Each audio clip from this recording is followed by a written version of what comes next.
Hello and welcome to Pixel Chatter, the show where we bring you the stories and insights from the leaders that's shaping the Pro AV industry. I'm your digital display dynamo, Justin Lachovsky, and I'm excited to have you with us today for another episode where we dive into the people, the projects, and the passion that drives this incredible field forward.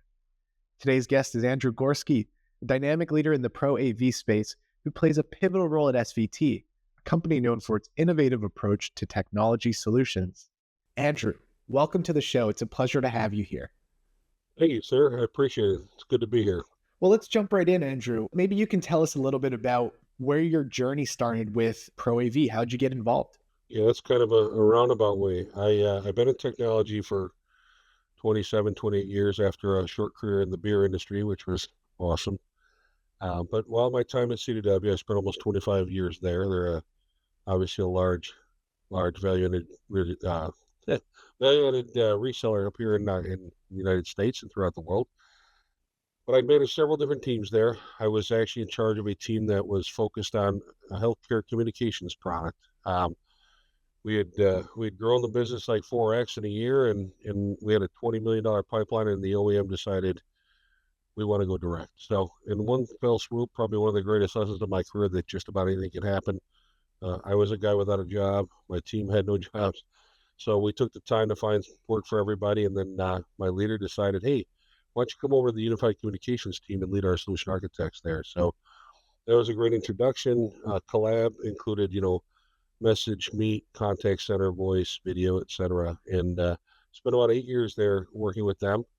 And after a couple more opportunities, I decided to leave CDW. And while I was looking for an opportunity, I had heard that SVT, one of my partners from my time at CDW, was looking for a director of sales. I had a conversation with him, and we were able to do a deal, and I've been here for the last 20 months. Well, it's definitely an interesting journey that, got you there. And, obviously you and I have been chatting for the last couple of years. So it's exciting to see that the work that you've been doing at SVT and how CDW sort of paved the way for you to, to make that happen. Maybe you could tell me about, what are the most exciting things that, you're doing with the work at SVT? Yeah, absolutely. So the bulk of our business is that, communications, it's conference room technology, et cetera. Honestly, I find it a little boring. So I started looking about a year and a half ago for new opportunities. Things like, you hear that digital video, LED is coming down in price. I'm looking for interactive, et cetera. And that's when I found you. I found you and my buddy Todd, and we started talking about video walls that were interactive, video walls that 3D content, and really cool ways to highlight a message to consumers, to people who are, kids in a hospital or whatever. So it's that kind of stuff, that kind of cool transformational stuff, that the forward thinking stuff that I'm super interested in. I've been spending a lot of time learning and putting that stuff into practice. And that's what I'm excited about. That's great. And obviously, like you mentioned, we've been chatting for a while and, trying to figure out how best to continue bringing partnerships into what we do in Pro AV, because obviously that's a critical, sort of piece in sort of this industry. Everybody's got their unique flavor to how they approach projects. So the more people you're in sort of partnership with does lead to those better success stories. And maybe you can share, a recent project or achievement at SVT that you're particularly proud of. Yeah, absolutely. Probably the coolest project we did in 2024 was Molson Coors' headquarters in Chicago. So working with our partner CDW and some other partners, we were asked to put together about 70 rooms, audiovisual solutions, and included a boardroom with a big, video wall, and even cooler, the pub. So they had a beautiful space, all wood paneling, very well decorated, and the technology just kind of blended right in. Now, when they host meetings there or presentations, for the people in the room, and they want to include remote participants, all the stuff we put in is there to help them do it. Sounds like a kind of full circle moment for you, having some experience in the beer field and then heading out and doing the, Molson Coors facility. Definitely sounds like full circle to me. It was kind of cool. I used to work for a Miller distributor, so it's yeah, it was pretty neat. I was excited. Love it. So obviously, being in the Pro AV space, as long as you've been, a lot has changed and continues to evolve. In your experience, how have you seen the Pro AV industry evolve during your career? Well, we're seeing technology just, we had COVID, where everybody's working from home, and now everybody's returning to office. So we're seeing a surge in the need for that kind of equipment and such, right? But the biggest change I've seen, or the biggest need I've seen, is that customers need their stuff to work full time, right? Maximum uptime. And what they typically do is they'll hire an integrator like ourselves, and they'll spend a month figuring out what they want, and 2 or 3 months of us installing it, and then when the warranty period's over, stuff breaks. It needs a lot of care and feeding, and that's where customers tend to fall down. And they need to realize, like, if you can't do it yourself and you're not going to put the time in, you need to partner up with somebody who can do that. So that care and feeding, that support, that's going to become even bigger and bigger as these rooms become more important, as more people return to work. And I'm excited to say that, we obviously have a great solution for that. Yeah, and obviously, with any sort of technology, you can't avoid the challenges. It's more about how you address them. And obviously, your experience with that and, some of the managed services that come out of SVT's offering, aside from uptime and, equipment failure and things of that nature, what are some of the bigger challenges or biggest challenges, you're seeing in the industry today, and how do you think people can address them? Well, I think interoperability is the biggest word that comes to mind. If I knew this industry was so hard when I moved over, I might have thought twice. Right, in the old collab world, when I just sold Cisco as an example, contact center, voice, video, WebEx, when one of the ancillary partners came up with a solution to work with the products, they were all tested heavily. So they never hit the market until they were fully tested. In the world today, when you're putting together Poly, Logi, Neat, Cisco with Shure and Yamaha and all these other products, right? They don't really take into account all the different, permutations of what can happen. So, we install it, and 2 days later, things could break when patches are done, or security updates, or network updates, or security upgrades for a customer. So the interoperability piece is so difficult. And people, first of all, they got to understand this is what happens, so you don't panic. And number two, just figure a way to fix it. You either got to put the time in, like I said, themselves, or hire a professional. Makes total sense to me, and kind of leads into the next sort of thing I wanted to chat about is, trends and emerging technologies. You mentioned, interoperability of systems, and now, the growth of, multiple systems needing to communicate. What are you seeing in terms of, trends and emerging technologies that, you think will shape the industry in the next 5 years? There's a couple of things like we've been working on together. I think video is going to be everywhere. I think that the ability to use a screen as an advertisement or an information place, or a place where something that's important that's happening, say a security issue, or a compelling event. But even more importantly, when that isn't all happening, it's just everyday art, right? We're going to see the cost come down, and we're going to see people invest in things like that. That's one. The other thing I'm seeing is the analytics of it all. When you capture and you're monitoring someone's system, you're seeing how often are these rooms being used, how many people are in each room, and we could tell a customer, with the right occupancy sensor, et cetera, just do they have the right number of rooms? Do they have the right size rooms? Do they have too many of one or too many of another? We can help them balance out those dollars. And then we work with a partner called Spacey that introduces like oxygen sensors and carbon dioxide sensors, and they kind of monitor like the temperatures of the room. So you can even figure out environmental factors and gauge the effectiveness of the HVAC system and other stuff. So all this stuff's coming fast, and I think that people can capture it the best and then regurgitate that information is going to be really important. Yeah, it really sounds to me like, content is really that trend that's coming up. And I'm not just talking about, some of the beautiful work that we do at Render Impact with, our content creation services, but talking about the evolution of data and the way that that's integrated into, various content solutions. People just think of data analytics as a spreadsheet that they need to prepare for their C-suite meeting or their manager's meeting to, communicate the story of, what they've been working on. But really, data lends itself well to content because it tells an interesting story one way or another. Yeah, I'd agree with that wholeheartedly. I think that the ability to even track how many people walk up to a viewing monitor or a window or a kiosk and see how long are they there. I know that they can identify, at least, you hear that you can identify what type of person they're, man or woman or whatever. That crosses some security or some personal boundaries, but that kind of analytics is super important to consumers and retail, as an example. So yeah, all the analytics is going to be really powerful as we move forward.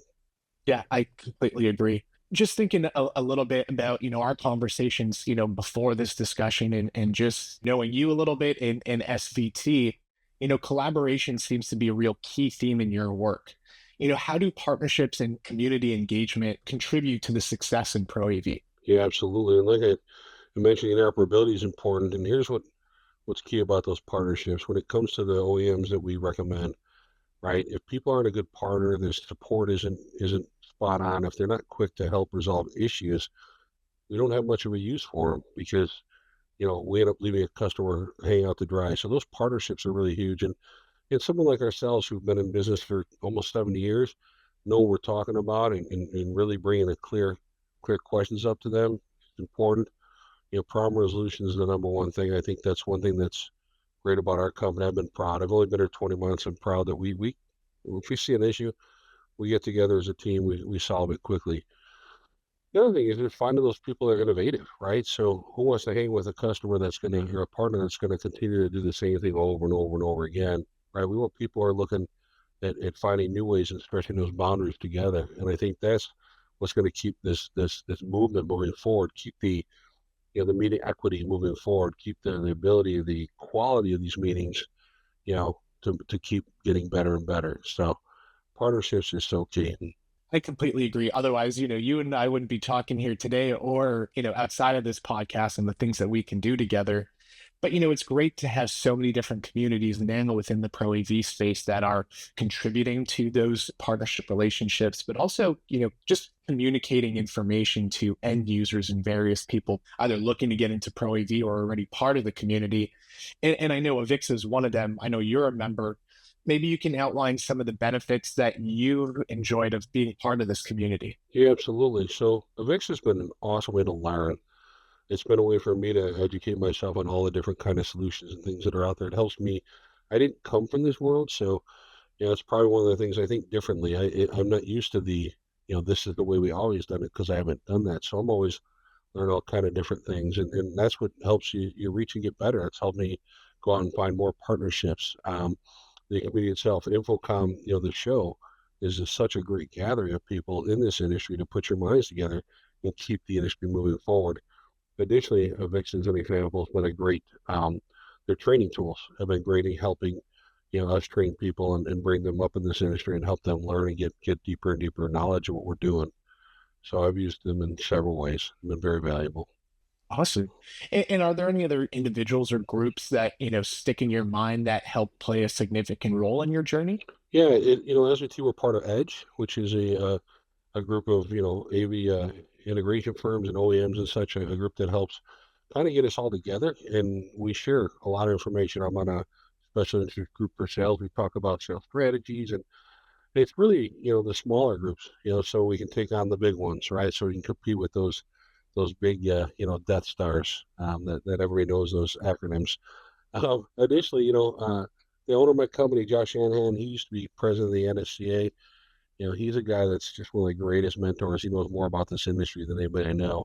He's been a great mentor to me and a lot of people on my team, and including my own solution architects. Like, people have been very good at helping me. You and Todd at Render Impact, I told you I don't know anything about the content industry. You guys have taught me a whole bunch, so I know a lot more now. And then somebody like Tim Hennon over at Digital Labor Solutions. There's a guy I knew when he was at IBCI when I was at CDW, and we kept in touch. And when I joined, he's been just a great mentor to me, helped me understand, what's important to learn, which direction to take and such. So I've been blessed to have a whole bunch of influences in my life. We're, obviously happy to continue helping, educating you and doing everything that we can to, continue our partnership and again, help just grow the Pro AV market, and not just from, obviously hardware sales and experience type of deployment, but again, just sharing information and making sure people feel comfortable and know where to seek out information. What is one, piece of advice or lesson that you wish you had known when you had started in Pro AV that you didn't have then, but maybe you have now? It's interesting. I might have mentioned this earlier, but it's just all the challenges that happen in a deployment and all the issues that happen in projects. I never realized there were so many things that could possibly happen when you're combining all these OEMs and you're trying to tune audio and get it to work with video and things like, speaker tracking, all these different things that go on. And then you got the customer environment, the people that are helping you with it, is their facilities. They may not work well with IT, and they may not realize all the security policies and such, and how the network's running and such. So the finger pointing stuff. I wish I'd have known a little more about that, but again, I might not have decided to come. But I now spend a lot of time educating my friends, my customers and my partners who may not understand that, and help them realize, like, this is how it works, and we just got to deal with it. We know there's problems are going to happen, challenges are going to arise. We just need to solve them together, and that's what makes for a good experience for our customers. Couldn't agree with you more. Sometimes trial by fire is the best way to learn, right? Absolutely. Andrew, how do you stay, inspired and continue to learn in such a fast moving industry? That's a good question. So, places like Infocom, shows like that, they teach you, they show you all kind of stuff. And when you go to events like that, or you see something on the street, or somebody brings an idea to you, like, you start listening, and you keep your mind open, you can really see the possibilities out there. So that's the kind of stuff that really gets me excited.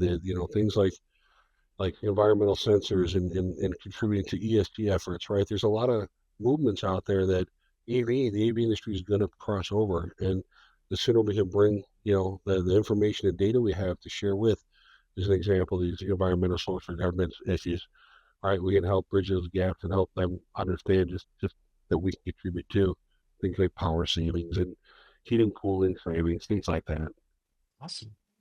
So just looking ahead now, what's next for you in SVT? Are there any exciting projects or initiatives that you can share with us today? There's a couple things we're working on. Don't want to mention customers, but as an example, working with one of my partners who you're very familiar with on a, let's just say, a museum exhibit, right? Combining, projection and data, and the ability to, to identify a customer, taking all this technology in to serve up information to them in just a compelling and incredible manner. That's the kind of stuff, like, I hope to see more of that. I think that, you and I have talked about the, video walls, for example, in healthcare institutions.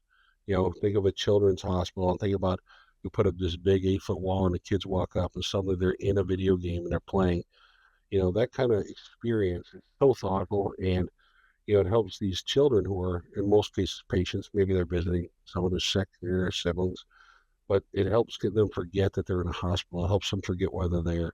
What that does, it improves morale, which improves patient care. And if you improve patient care, like that's a good day at the office right there. So that's the future. That's what I see. More of those kind of things.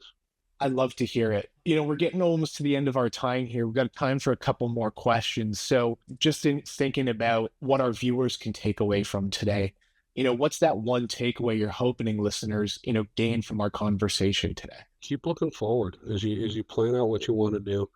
Maybe stretch it out a little bit and see how you can create that even more immersive solution, or provide that for your end users. Take into account the people who are going to actually use the technology you're buying, right? Because a lot of times the people who are buying aren't the same people using it. And think about how you can continue to make it better. Invest a little more, and that way, invest in some support, and to keep your stuff up and running, right? That's to me, it's the purchase is not just the hardware, the software, and the services at that time. It's 40 or 50% more for the support that needs to happen, the care and feeding to keep it up and running. That's how you keep your job. That's how you keep your end users happy. That's how you keep the people in the C-suite from calling you and telling you this darn conference room's broke again. A boardroom's down again, right? That's what you eliminate. So invest a little bit, take the whole picture, the whole life cycle into consideration, and you'll have a much better ride. That's awesome, Andrew. Thank you again for all your insight today. Before we go, how can people learn more about you, SVT, and or get involved in the work that you're doing?